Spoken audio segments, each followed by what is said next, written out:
Hey guys, welcome to here, sir. Today is the first day of the 9 days. We are going to be doing the entree from our beer and fish dinner for the first day of the 9 days.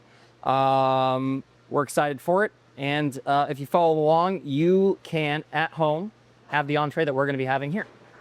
Super fun, right? So let's get started. First thing we're going to do is our stew or our base, right? So this is a Pappa al Pomodoro. It is basically a bread and tomato stew. It's super delicious, right? So we have plum tomatoes, canned plum tomatoes, right? Whole canned plum tomatoes. We have stale bread, which is great. You know, yesterday's bread, week ago's bread, depending on where you're at. It needs to be nice and stale, super delicious. We are gonna do some onion, some basil, some garlic, some chili flakes. It's gonna be really nice, right? So let's get started with that. All right, get our pan nice and hot. We're just going to dice the onion. Can be however you like, really. Just depends on how rustic you want the dish to come out in the end. But just know this is a old bread stew, right? So it's a very rustic dish. You don't have to be too precise. We're just gonna go with a little small dice.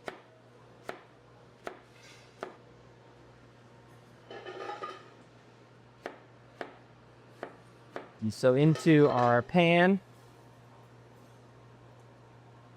good amount of extra virgin olive oil, right? And then we're gonna toss in our onions. I'm gonna sweat these guys down.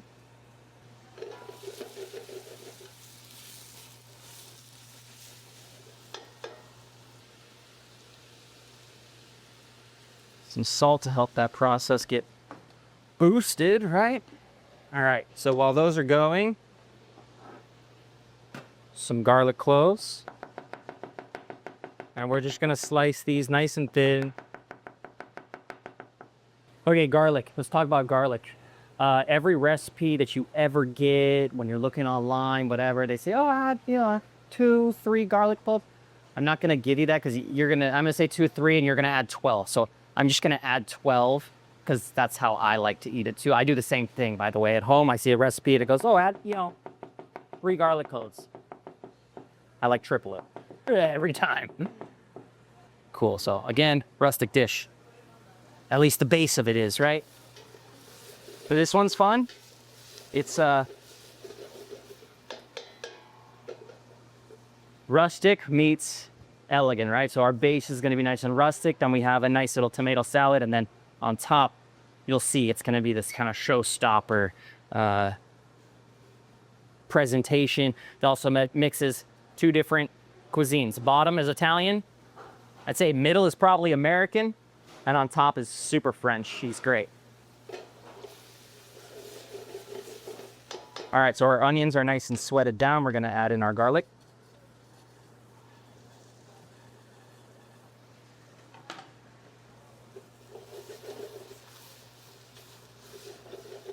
All right, while that goes, we're gonna do our tomatoes. So these are hand crushed, meaning you're gonna use your hands to crush them. Whole plum cherry tomatoes.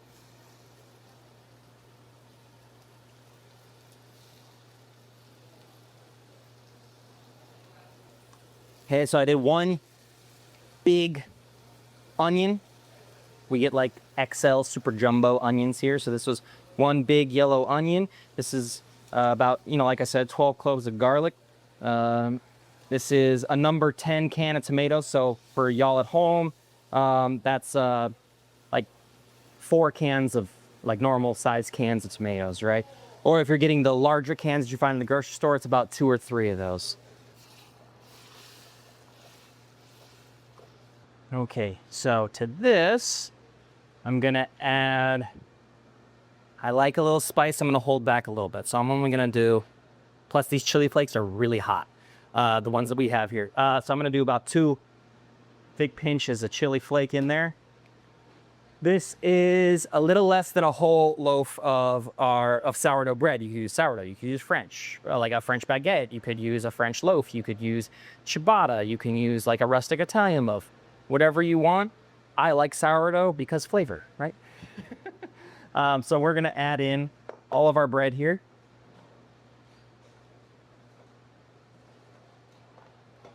Mix this all up.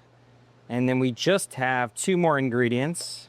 So nice veg stock. We just made this fresh today. If we need to add more, we always can. And lastly, a nice big plush of basil in there. You can pull that out later, but that's just going to impart super nice flavor. Also going to add a bit of our pepper mix. We did the chili peppers, but we're going to do our 50, 25, 25 pepper mix in there. And I can see the bread, it's soaking all that wonderful veg stock up as well as that tomato puree. So I'm going to add the rest of that in there. And this is the first thing we're going to do for this dish. It's going to take 15 to 30 minutes for kind of all those flavors to incorporate. Now as we go, we're going to keep an eye on it. If we need to add more veg stock, we're going to add more veg stock as we go. The more veg stock that you add, you know, the more soupy it's going to get, right? So we're up. I'm going to turn this down a bit. This part's fun. This is the technique out of your back pocket. This whole dish is super, super simple, just with a little bit of fun technique thrown in there, right? So we're going to take some yellow squash and some zucchini and a mandolin. Now you could do this by hand, but it'll be really, really difficult to do this by hand. I would use something like a Japanese mandolin or whatever, so you can get perfect cuts. We're going to cut these guys in half. So we're going to cut these ribbons. You know, always be careful when you're using a mandolin, right?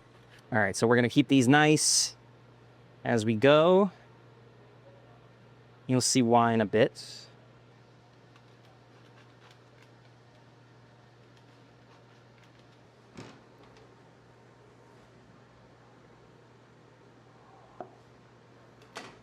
So the nicer that you are to your veg in this beginning spot, the easier it's going to be later. So just take the time, make everything nice. Otherwise it's going to be a mess later and it's going to not be very fun.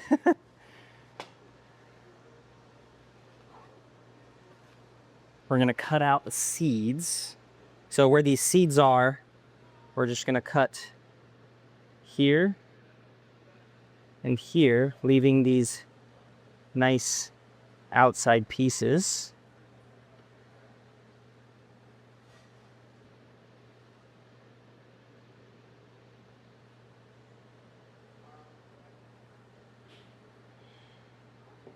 Okay, so our zucchini is done. Then we're going to move on to our yellow squash.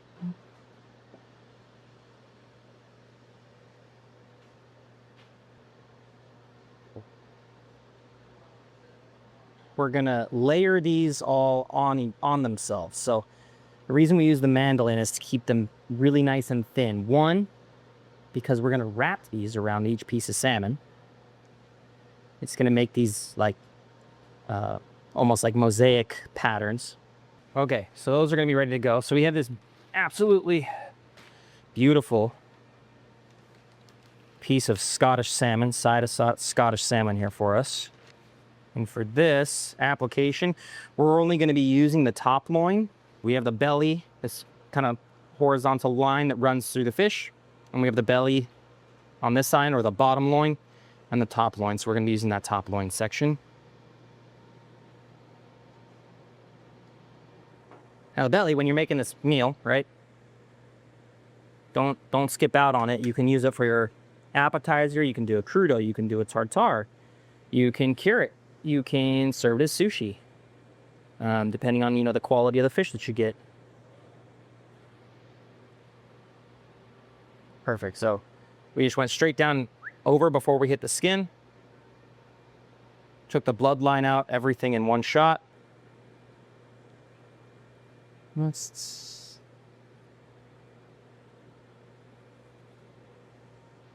Any and all this trim is just for for looks, basically, right? So you can use any of, like, this is a super nice kind of fatty piece that ends up on the top.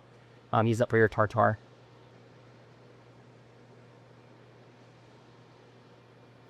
Perfect. So we have our salmon. Now comes the fun part. So we're going to take some parchment paper and lay it down. We have really, really big sheets here. So we're going to cut it in half.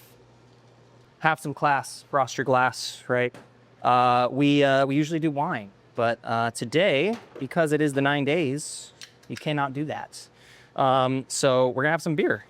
So what we're going to be pairing with this is going to be for our beer dinner as well. We're going to be pairing the West Coast IPA from Long Beach Beer Labs. We love Long Beach Beer Labs here. It is currently it's the only beer that we serve. They've got a ton of different beers that they do there.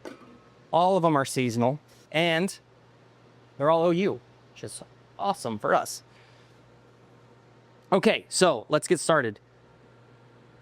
So the way that you lay these out is important because you want the green and the yellow to be on the outside, meaning that when you're laying them down, your brain's gonna go, that's wrong because I can't see it, but it's gonna end up being on the outside, right? So we're gonna go back and forth, green, yellow, green, yellow, green, yellow. And I know it's a little bit tedious,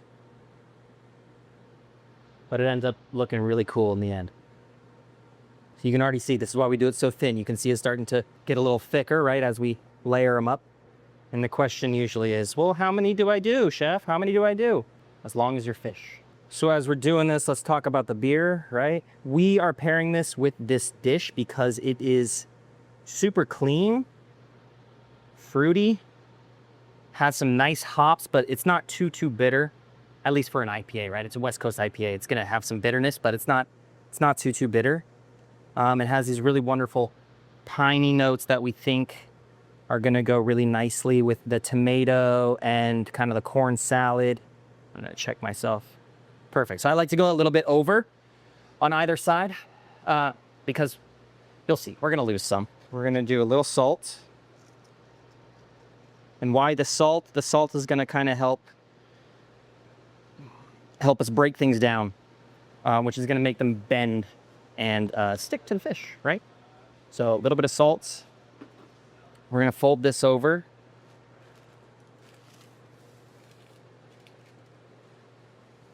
Then we're gonna take a rolling pin. And what this does is it breaks down the cell walls in the veg. And we're just gonna be nice and gentle at first. And you see it here where it's starting to get, you can see the moisture coming out. It's because one, the salt, and two, you're starting to break down those cell walls. And we're gonna take our nice piece of fish right in the middle, just like that.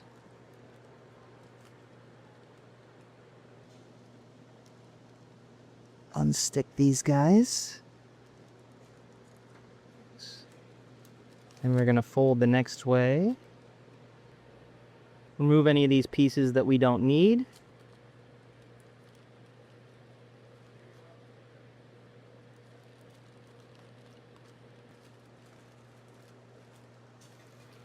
Put this on ice and we'll just let that set up for a little bit while we make the next one. And just with a lot of our recipes here, a lot of this stuff can be done ahead of time. So you can laminate that squash together, roll your salmon, let it rest in the fridge. And then when you're ready, pop it out and you're ready to go, right? So we're gonna let that rest for just a couple minutes. Our stew is looking good, but it's looking a little thick. So we're gonna add a couple more cups of our veg stock. But it is looking nice and tomatoey. Bread.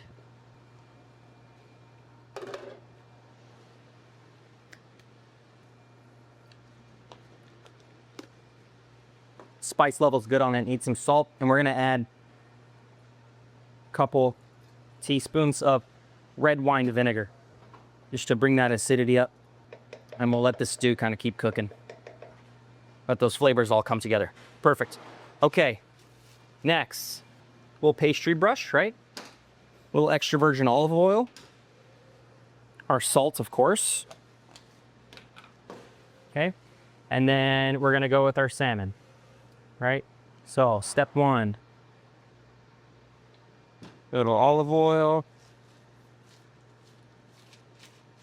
Make sure that we're all greased up very carefully. We're gonna put our squash and salmon onto our parchment, just like so. You can see that beautiful pattern, right? Just a little olive oil on top. Gently brush that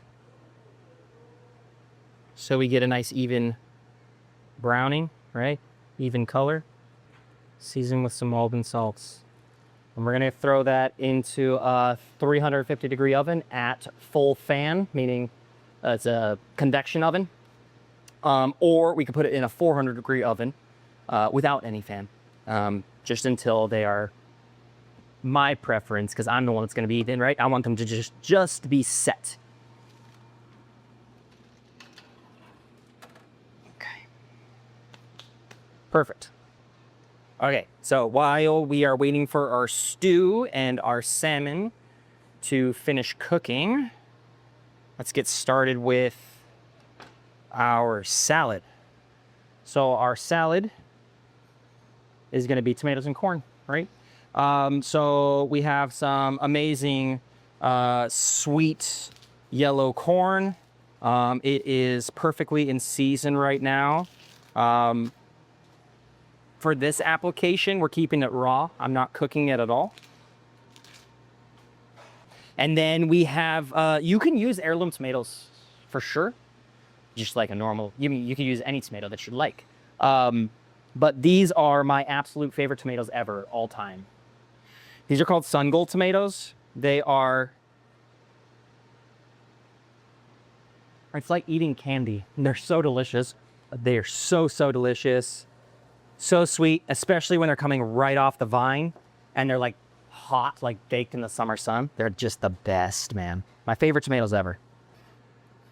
Goes our corn. And this is a super simple salad, just using and highlighting what's in season, right? So we're just gonna use our super sweet yellow corn, our bright orange sun gold tomatoes, and these ones, all we're gonna do is cut them in half.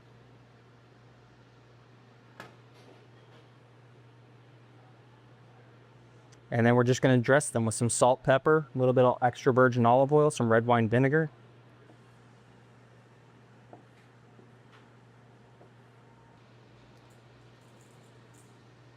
Flaky salt, some black pepper,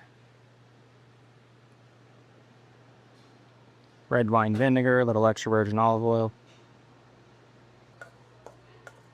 All that in a beautiful, bright. You don't need anything else. Delicious. Everything's perfect right now. Okay, salmon. Salmon's looking, yeah, perfect. Okay, in our stew, it's good to go. So let's move that over here. All right, let's plate it up, right?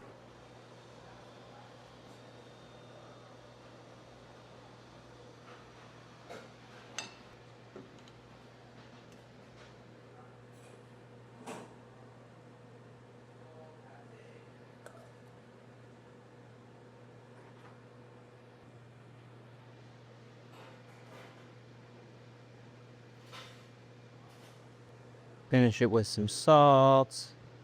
Oh, really nice extra virgin olive oil. All right, should we dig in? I think we should dig in. Salmon's perfect. This is what I mean by just set, right? I don't know if you can see on the camera, but it's cooked all the way through, but you can see it's just ever so slightly translucent in the middle. It's just like eating butter. It's delicious.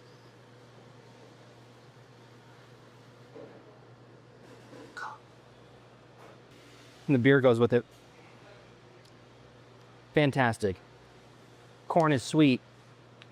Tomatoes bright like candy. Like I was saying, the salmon is cooked perfectly. Just enough of that kind of fatty ocean flavor. The squash You've ever heard of like salmon en croûtes or en papillotes, right? So en croûte meaning in bread, basically, right? So we still have the bread there, right? Or en papillote meaning in paper. What all those things do is they allow us to cook the salmon, but cook it gently, right? So it's almost like steaming. It's just makes for a really pleasant, luxurious mouthfeel. Just like I was saying, just like eating butter. It's phenomenal. I'm gonna keep eating this, but I hope that you all make this at home. I know it's a little extra work, but it really is a labor of love. And enjoy. I hope we'll see you again soon. Have a good one.